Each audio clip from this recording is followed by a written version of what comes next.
Hello and welcome to Dr. Anima Upadhyay's Chemistry Lab videos. In this video, I will be discussing with you the possible viva voce questions that could be asked if you're performing an experiment determination of nicotine in tobacco leaves using non-aqueous titration method. So the first question that could be put to you is, what is nicotine?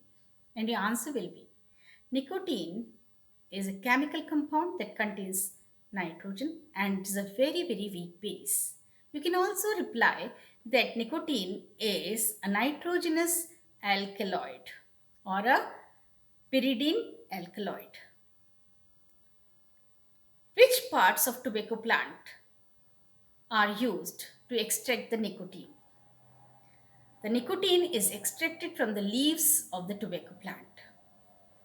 What is the botanical name of tobacco?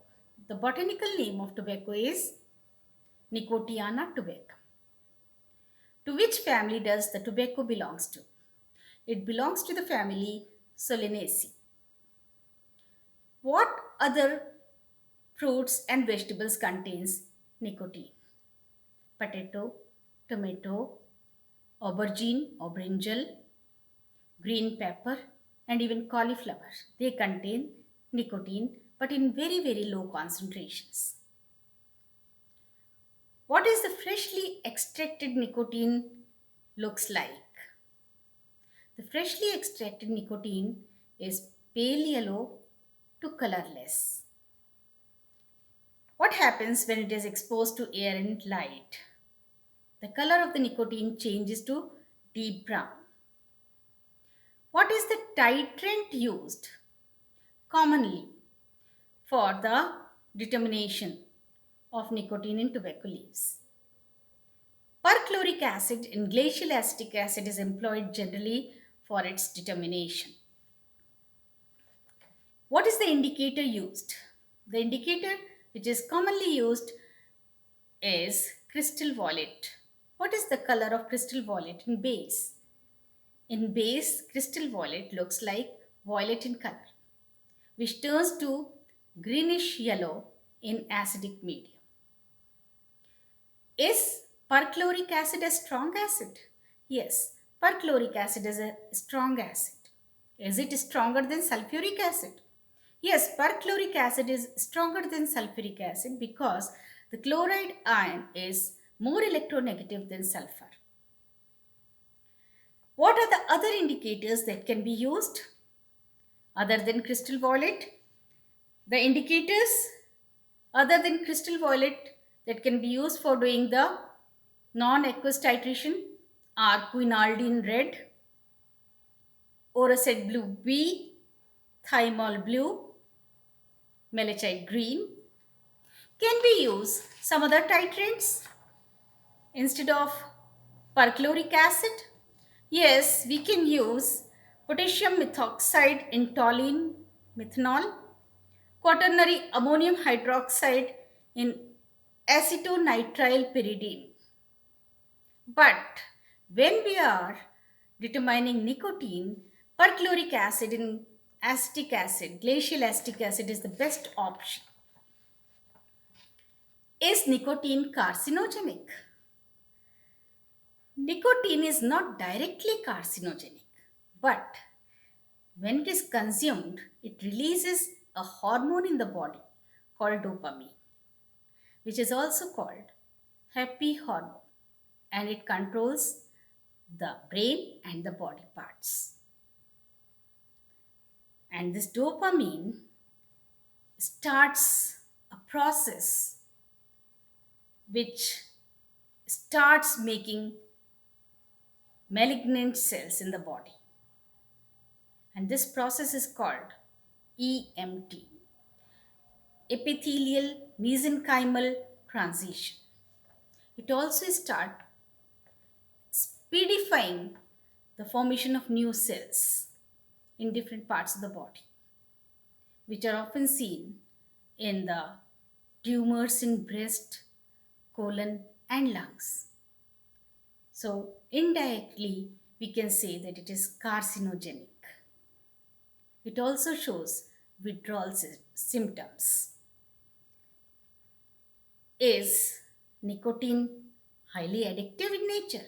Yes, nicotine is highly addictive in nature. You are performing a non-aqueous titration.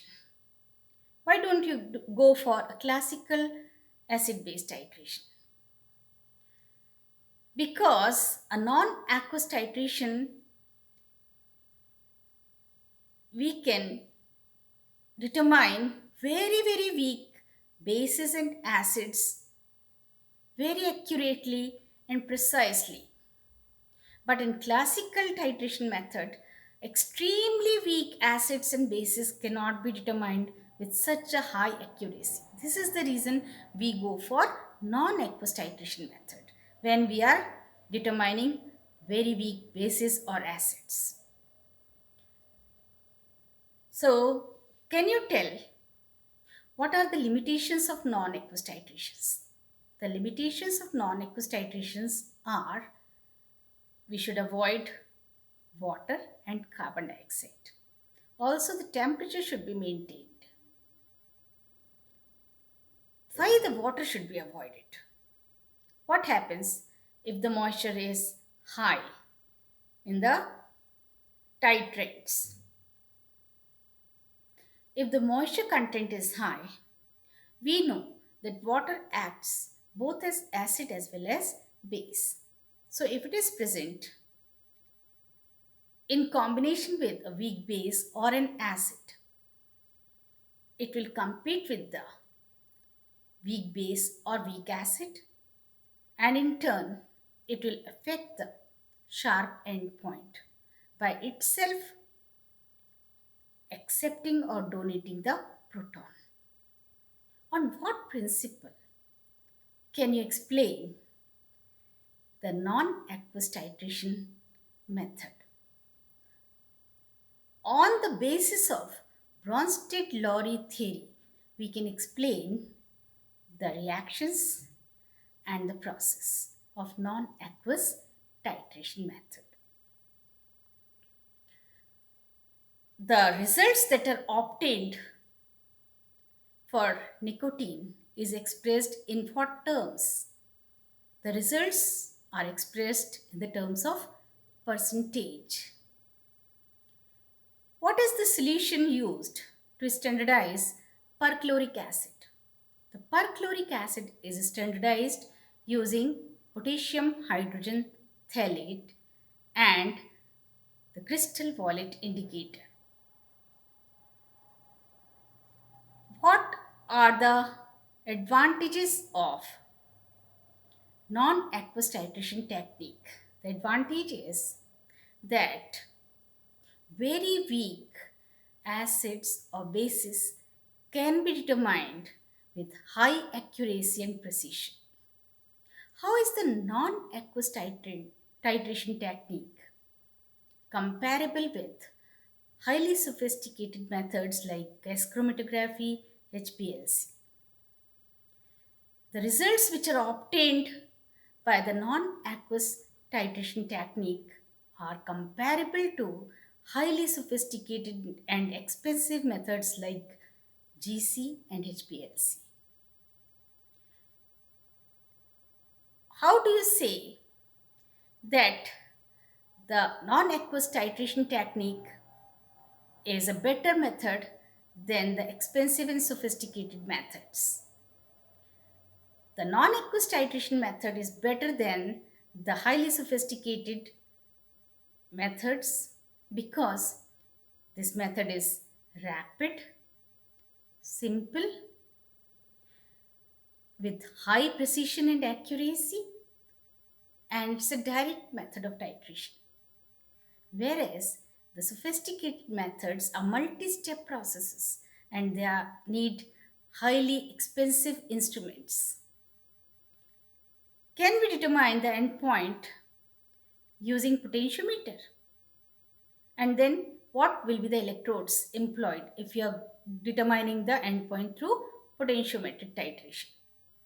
If we are determining the endpoint of non-aqueous titration, we have to use glass electrode in combination with saturated calomel electrode, and we can go for potentiometric titration of the weak base with an acid or weak acid with a base.